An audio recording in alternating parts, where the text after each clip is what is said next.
Olá, queridos irmãos e irmãs, sejam todos bem-vindos ao nosso momento de reflexão da Palavra de Deus da Comunidade Católica Obra de Amor. Meu nome é Luiz, sou membro consagrado. Estou hoje aqui para junto a gente fazer uma reflexão do Evangelho de hoje, da liturgia da igreja. Está no capítulo 11 do Evangelho de São João, versículos de 45 a 56. Estamos reunidos em nome do Pai, do Filho e do Espírito Santo. Amém. Ó bom Deus, apesar de nossa pequenez, queremos te agradar nas pequenas coisas do dia a dia. Dai-nos um coração cheio de amor por ti e pela igreja, para que, amando a ti, amemos também todos os nossos irmãos.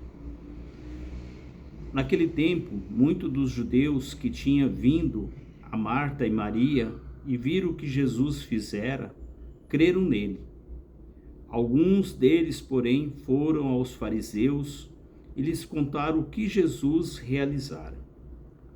Os pontífices e os fariseus convocaram o conselho e disseram: que faremos? Esse homem multiplica os milagres. Se o deixarmos proceder assim, todos crerão nele, e os romanos virão e arruinarão a nossa cidade e toda a nação. Um deles, chamado Caifás, que era o sumo sacerdote daquele ano, disse-lhe: vós não entendeis nada, nem considerais que vos convém que morra um só homem pelo povo, e que não pereça toda a nação. E ele não disse isso por si mesmo, mas, como era o sumo sacerdote daquele ano, profetizava que Jesus havia de morrer pela nação, e não somente pela nação, mas também para que fossem reconduzidos à unidade os filhos de Deus dispersos. E desde aquele momento resolveram tirar-lhe a vida. Em consequência disso, Jesus já não andava em público entre os judeus.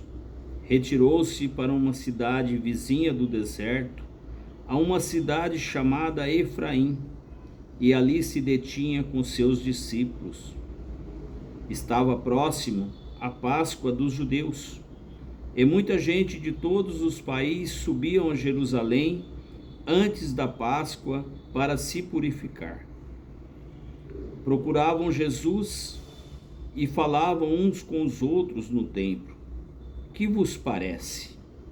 Achais que ele não virá à festa? Palavra da salvação. Glória a vós, Senhor. Jesus, ele já estava marcado, pelos fariseus, pelos chefes do sumo sacerdote, para ser morto mesmo, para prender ele pelos milagres que ele realizara, pelos sinais que ele fazia. E Jesus, neste evangelho de hoje, ele tinha vindo da casa de Marta e Maria, e ali ele tinha realizado um dos grandes milagres que o Evangelho narra para nós. Eu digo para você que foi um dos grandes milagres, que foi a ressurreição de Lázaro. Mas o grande milagre, Jesus ainda estava para realizar. E Jesus não fugia deles, de medo deles, mas porque não tinha chegado ainda a hora de Jesus. Por isso Jesus não se deixava ser pego por eles ainda, porque Jesus não tinha chegado o momento dele de realizar o grande milagre, que é o milagre da cruz, esse é o grande milagre. Esse é o maior milagre, na minha concepção, foi o maior milagre que Jesus realizou, porque Jesus morreu na cruz por mim e por você, por amor a mim e a você, pela minha salvação e pela sua salvação. Esse foi o grande milagre, esse foi o grande sinal que Jesus realizou na cruz. Então hoje, 12 de abril, véspera de Domingos de Ramos, véspera dessa Semana Santa que se inicia amanhã com a festa do Domingo de Ramos. Nós temos que nos preparar, nós temos que se preparar para esse grande momento, para esse grande milagre que Jesus realizou por nós, por mim e por você, se entregando numa cruz para salvar a nossa vida, a nossa alma, para apagar todos os nossos pecados. Por isso Jesus, ele só pede uma coisa para nós, que nós possamos se doar um pouquinho, se doar um pouco, doar um pouco do nosso tempo. É o grande tríduo pascal que vem agora quinta, sexta e sábado, quinta-feira santa, sexta-feira santa e sábado santo, onde nós vamos ter a celebração da luz, a celebração da ressurreição. Esse é o grande amor de Deus por cada um de nós. Eles procuravam Jesus no templo e diziam para o outro: será que ele não vem? Será que ele não vai aparecer?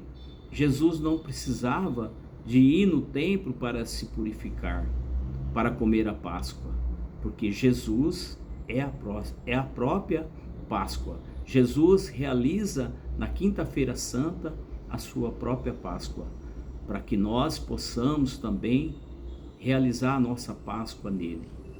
Que nós possamos então pedir a força do Espírito Santo, para que ele venha nos conduzir, nos levar a se preparar, a se doar um pouco mais, que a gente possa ter um pouquinho, não precisa ser muito, mas um pouquinho do amor que esse Deus tem por cada um de nós. Que nosso Deus grandioso, maravilhoso, derrama sobre mim, sobre você, a força do Espírito Santo. Derrama sobre nossas famílias, derrama essa graça do Espírito Santo, para que a gente possa ter esse amor, conhecer esse amor, esse Jesus que nos ama tanto, que vai se entregar por nós novamente numa cruz. Louvado seja o nosso Senhor Jesus Cristo, para sempre seja louvado. Ó Espírito Santo, inflame em nossos corações o ardor missionário, para que possamos percorrer a terra seguindo os passos de Jesus. Dai-nos também a força de renovar o nosso carisma, para evangelizar com simplicidade e alegria, e assim levar homens e mulheres ao coração amoroso do Pai. Que Deus te abençoe, que você tenha uma Semana Santa abençoada, com a força do Espírito Santo. Fique com Deus, transmite essa nossa mensagem para outras pessoas, faça a palavra de Deus percorrer toda a terra. Em nome do Pai, do Filho e do Espírito Santo. Amém.